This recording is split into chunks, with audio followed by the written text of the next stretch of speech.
coffee, Scott. Unless there is a fair amount of American Indians in this room, I would dare say that most people in this room are immigrants or descended from immigrants to this great country.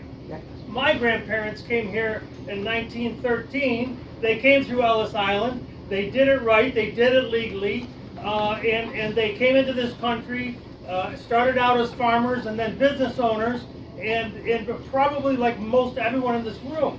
But now we have this tragedy at the southern border, whereby we have, not just Mexicans, people of the Spanish or Mexican descent, but tens of thousands, even millions, from Haiti, from Africa, from Afghanistan, from Libya, from countries that have shown complete disregard and hatred for our country. So now these immigrants are here. Oh, they're not only here, but they're being flown into New York so that our taxpayer dollars can pay to feed them, clothe them, give them housing, and they're not even here legally. They've simply come into this great country illegally, and we are all going to foot that bill. So what is going to be said about that in the coming elections?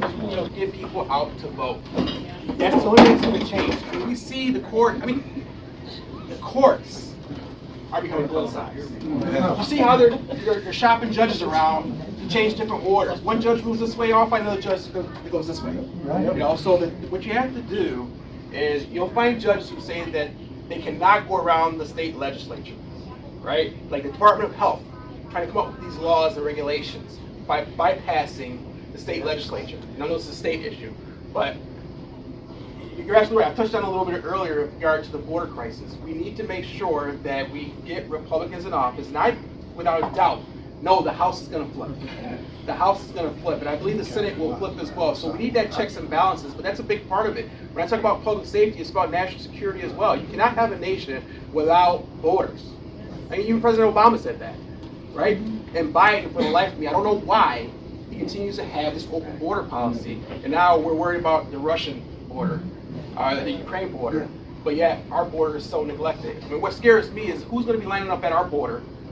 What troops are going to be massed around our border, looking at the weakness that we're displaying around the world right now at this point. So we have to make sure that we get people out and get Republicans elected, or at least people with common sense. Earlier, I believe we live in the greatest country in the world, and I know that we need people from other countries to come here and work, but there's a process for it. There's a way to do it. People are circumventing the process, and to think that we were going to give each individual who was separated from their families $450,000 when there are people who are struggling in this country. So there is a process to come into the country, because we do need, we're melting pot for many entities, but we need to make sure that there's a process and people are not circumventing that process.